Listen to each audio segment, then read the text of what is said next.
Eu queria mesmo discutir o número 5.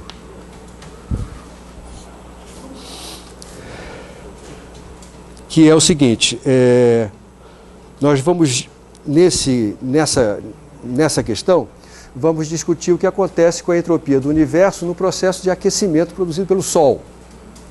O Sol nos ilumina, né?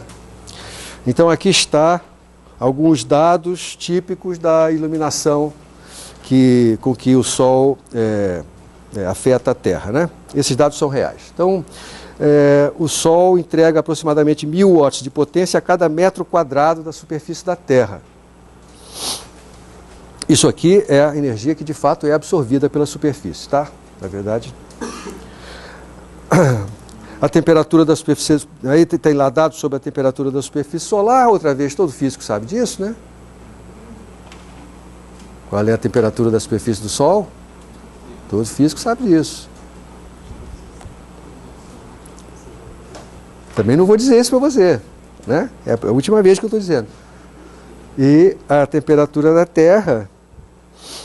Aí, o primeiro item é estimar, cuidado, trata-se de uma estimativa aqui. Então, duas pessoas diferentes fazendo essa estimativa podem chegar a resultados diferentes. É normal isso. A estimativa vai estar envolvendo a ordem de grandeza do seu resultado. Então, se eu quero saber qual é a entropia criada em um ano pelo fluxo de energia solar sobre o metro quadrado da superfície da Terra, é claro que ao longo desse processo de iluminação, a temperatura dessa superfície flutua. Ela não fica o tempo todo constante. Mas eu não sei como ela flutua. Então, como estimativa, eu vou tomar uma temperatura média, que é essa que ele está me dando aqui. Então, a variação de entropia de um metro quadrado da Terra, eu vou calcular de uma maneira muito simplificada, estimar, de uma maneira muito simplificada, dividindo a quantidade de energia que eu recebo por causa da diferença de temperatura entre o Sol e a Terra, pela temperatura da Terra, que é esses 300 Kelvin, a temperatura média da Terra. Aí o cálculo aqui de qual é a energia que o metro quadrado da Terra recebe. Eu estou dizendo lá, 1000 watts de potência por metro quadrado, né?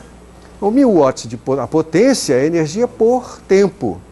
Então eu tenho que multiplicar esse 1000 watts pelo tempo que dura a iluminação do Sol durante um ano. Cuidado, não é 24 horas por dia, porque o Sol não está iluminando a gente 24 horas por dia. Esse é o erro clássico, né? Se você coloca 12, tá bom, vai lá, metade ele ilumina, né? Mas se eu estou querendo uma estimativa, eu uso 10. Aliás, está muito mais próximo da realidade, se a gente pensar na superfície da Terra, né, em geral, se eu estiver no Equador, no Equador nós temos de fato 12 horas de iluminação e 12 horas de noite, mas fora do Equador não tem isso, né? Então, eu estimaria assim, a potência, 10 ao cubo, multiplicada pelo tempo. O tempo eu vou tomar, sei lá, 10 horas por dia. Né? Então são 10 horas, cada hora tem 60 minutos, cada minuto tem 60 segundos. Então isso aqui é por dia. Agora, vezes a quantidade de dias que tem num ano, dividido pela temperatura média da Terra, que é isso aqui. Tem uma conta bacaninha, que é isso aqui, ó. Esse número, que é a quantidade de segundos que tem um ano terrestre, é um resultado muito bonitinho. Vocês sabem qual é? Hã? 86.400.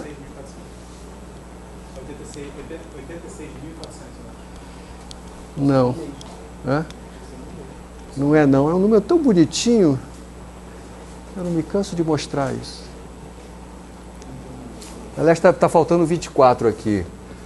Não, então não fica tão bonitinho, porque seria a quantidade de segundos num ano.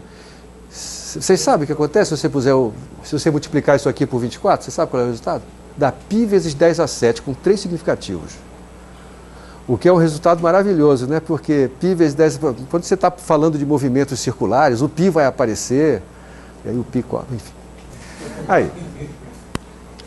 Pronto, dá isso aqui. Eu não fiz a conta, vai. É uma conta só. Nada de muito especial nisso. Agora, lembre que essa daqui é a variação de entropia da Terra. E qual é a variação de entropia do Sol nesse mesmo processo? Na verdade, primeiro, é negativa, porque a energia está saindo do Sol, então é menos o mesmo que, eu vou chamar de Q, aqui eu vou chamar T da Terra, é o mesmo que dividido pela temperatura do Sol agora. Aqui é 300, aqui é 6.000. Então você tem uma relação aqui com um fator 20. Então a variação de entropia provocada por esse fluxo de energia na Terra é 20 vezes maior em módulo do que a variação de entropia provocada no Sol. Ou seja, a variação de entropia global do universo considerado aqui a Terra e o Sol que estão interagindo termicamente, né? Neste processo vai ser positiva e igual a 19/20 da variação de entropia sofrida pela Terra. Tá? Que é um número grande. Mas muito bem. Aí vem o item B, que é o item bacana, né? Assim, poxa, será que esse negócio de Sol mais água, de alguma maneira produzir uma organização molecular e, portanto, uma diminuição da entropia? Sim, porque imagine, se eu estou crescendo grama em 1 metro quadrado da superfície terrestre, o que eu estou fazendo é pegando átomos de carbono que estão desordenados nessa superfície e fazendo eles se organizarem de uma forma completamente específica, né? Para virar uma planta. Então eu crio uma organização. Ao criar uma organização, eu claramente estou diminuindo a entropia desse sistema, não é? E aí, será que isso não viola a segunda lei? Cuidado. A entropia de um sistema pode diminuir. O que não pode diminuir é a entropia de todos os sistemas que estão interagindo, que chama de universo. Então, a variação de entropia provocada pela organização, que dá como resultado o crescimento de grama, que é produto da iluminação, a gente sabe, não pode ser maior do que essa aqui. E, de fato, quando a gente faz essa conta, isso aqui é o barato, né? Então, ΔS, para botar aqui da grama, tá, a gente não sabe calcular variação de entropia de grama. Não é verdade? Mas a gente pode estimar, e outra vez, é uma estimativa que a gente quer fazer. Lembre, qual é a estimativa de ordem zero para a entropia de um sistema qualquer físico? Número de partículas vezes K. E se eu estou crescendo grama em 1 metro quadrado, quantos quilos de grama você acha que eu vou conseguir produzir num metro quadrado de... Hã? Meio quilo? 1 quilo, vai. Alguma coisa da ordem de quilo. Não é 1 tonelada, né? E nem é 100 gramas. Mas 1 grama é basicamente um composto de carbono, como nós todos, é carbono e água, né? Então, qual é a massa molecular? Então, eu estou construindo uma coisa que tem cerca de 1 quilo de carbono. Quantas partículas de carbono eu preciso para fazer 1 quilo de grama? São 12 Estimativa. 12 gramas por mol.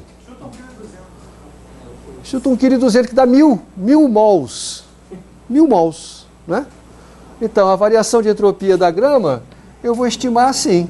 É N vezes K, onde N é 1.000 mols. Mas N vezes K é a mesma coisa que Nzinho vezes R. Aí eu prefiro assim porque eu acabei de fazer a conta com mols, né? Então, isso aqui é 1.000, 10 ao cubo, vezes R. Quanto que é R? 8,31 joules por mol Kelvin. Essa conta aqui deve dar da ordem de 10 a 7. Tá? Então você tem um fator de 1000 aqui envolvido. Então isso aqui, cuidado, isso aqui era um número negativo, né? NK, onde esse N é a quantidade de partículas que estavam dispersas, que agora viraram grama. Então é uma quantidade de indivíduos muito menor do que o número de Avogadro, eu posso até desprezar isso. Então é uma estimativa bonitinha, porque as pessoas às vezes se surpreendem com esse tipo de argumento, né? Como é que pode existir a vida na Terra se a criação de vida, um organismo biológico complexo e tão organizado como nós, certamente está diminuindo a entropia das moléculas que me compõem. Claramente, na hora que eu morrer, tomara que não seja muito próximo, as moléculas de carbono e água que me compõem vão se espalhar pela natureza e a minha entropia vai aumentar. A entropia nada mais é do que, a morte nada mais é do que um aumento abrupto da entropia, né? Portanto, para que eu seja criado, é preciso que haja uma diminuição da entropia. Mas a diminuição local da entropia não viola a segunda lei. A segunda lei se refere à variação de entropia dos sistemas em interação, que nós chamamos aqui de universo. Então, a existência de vida não contraria a segunda lei. Tá? O que eu devia ter feito aqui é assim, ver qual é a entropia inicial desse sistema, que é a quantidade de partículas, de moléculas de carbono que vão fazer a grama, menos a entropia final, que é a quantidade de gramas. Mas a quantidade de gramas é muito menor, grama no sentido, grama verde, né? Não é grama peso não é grama massa. A quantidade de folhas de grama que eu vou criar é muito menor do que o número de Avogadro, então eu desprezei, joguei fora. Entendeu? Então ficou só a quantidade de partículas inicial. Esse aqui é a entropia inicial. É a entropia antes da grama acontecer, né?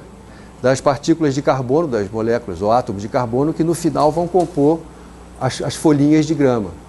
Então eu deveria dizer assim, a entropia inicial era N grande vezes K, onde N grande é a quantidade de átomos de carbono, a entropia final é outro N grande vezes K, onde N grande é a quantidade de folhinhas de grama. Mas a quantidade de folhinhas de grama eu posso medir talvez em milhares, vai? Uma grama bem densa. Então, mas eu tenho que fazer um menos o outro. Mas isso aqui é 1000 alguma coisa, isso aqui é 10 a 23 alguma coisa, não tem graça, né? É aquela história, o que é o número grande? O número grande é aquele que se eu somar com o número normal, o resultado é o próprio número grande, está aqui. Né?